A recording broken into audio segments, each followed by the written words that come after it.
खबर यह है कि वक्फ बिल राज्यसभा में भी पास हो किया गया। जी हां, आज की सबसे बड़ी खबर यही है कि राज्यसभा से भी वक्फ संशोधन बिल पास हो गया और इस बिल के पक्ष में 128 वोट पड़े और राज्यसभा में वक्फ बिल के खिलाफ 95 वोट पड़े और अब सिर्फ एक कदम दूर राष्ट्रपति की मंजूरी के बाद ये कानून बन जाएगा। तो लोकसभा में अपनी पहली परीक्षा पास होने के बाद बिल को कल राज्यसभा में पेश किया गया और यहां से भी ये बिल पास हो गया। बिल पर 12 घंटे तक लगातार मैराथन चर्चा हुई।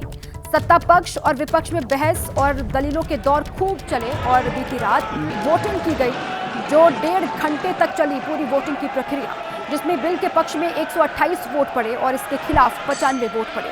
यानी सरकार लोकसभा की तरह ही राज्यसभा में भी वक्फ संशोधन बिल पास करवाने में सफल हुई और बिल का विपक्ष लगातार विरोध करता रहा। इस दौरान पहले लोकसभा में लंबी चर्चा के बाद, बहस के बाद इस बिल को पास कराया गया और उसके बाद राज्यसभा में भी ये बिल पास हो गया। Ayes 128.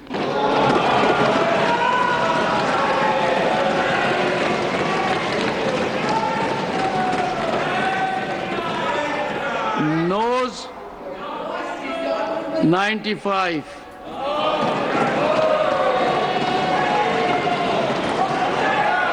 Abstention 0.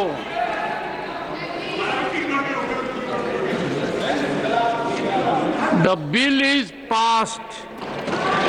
Action. Ayes 128.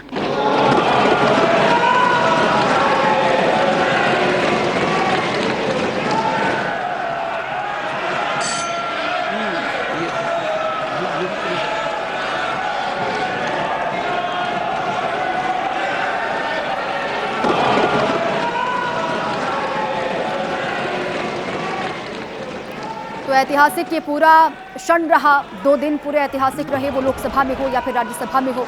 पहले लोकसभा में लंबी चर्चा हुई और 12 घंटे की चर्चा होने के बाद 2 घंटे वहां पर भी वोटिंग हुई, जिसके बाद वोटिंग के बाद बिल को पास करवा दिया गया लोकसभा से। उसके बाद राज्यसभा में भी लंबी बहस के बाद 12 घंटे की चर्चा, 1.5 घंटे की वोटिंग और उसके बाद इस बिल को पास करा दिया गया।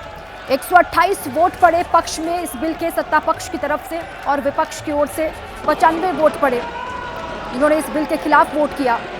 और जिस वक्त वोटिंग की प्रक्रिया संपन्न हुई और सभापति की ओर से फाइनल आंकड़ा बताया गया, उस वक्त पूरा सदन सत्ता पक्ष की तालियों से गूंज उठा और वहां पर इस दौरान जय श्री राम के नारे भी लगाए गए।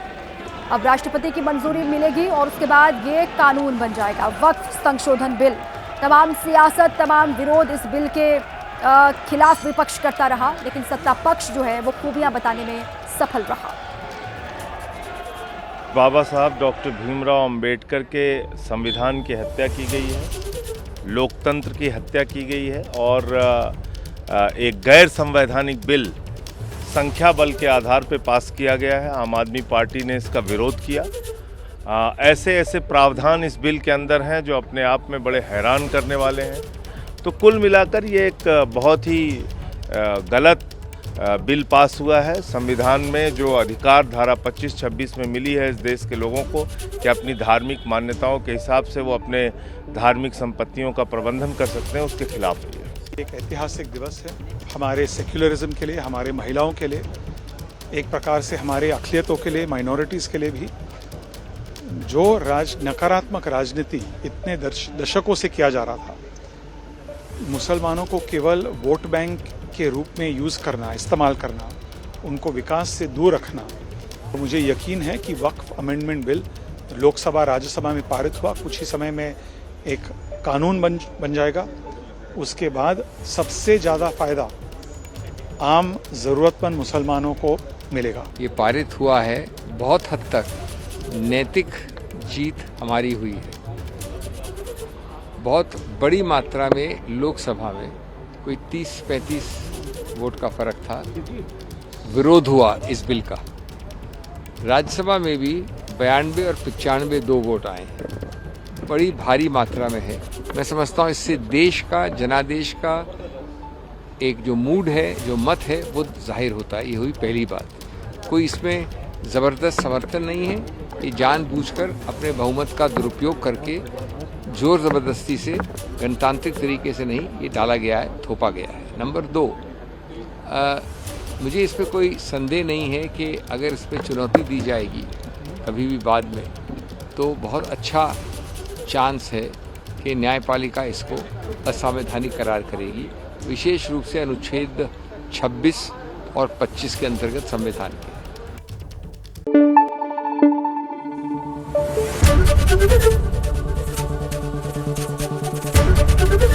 एबीपी न्यूज़ आपको रखे आगे।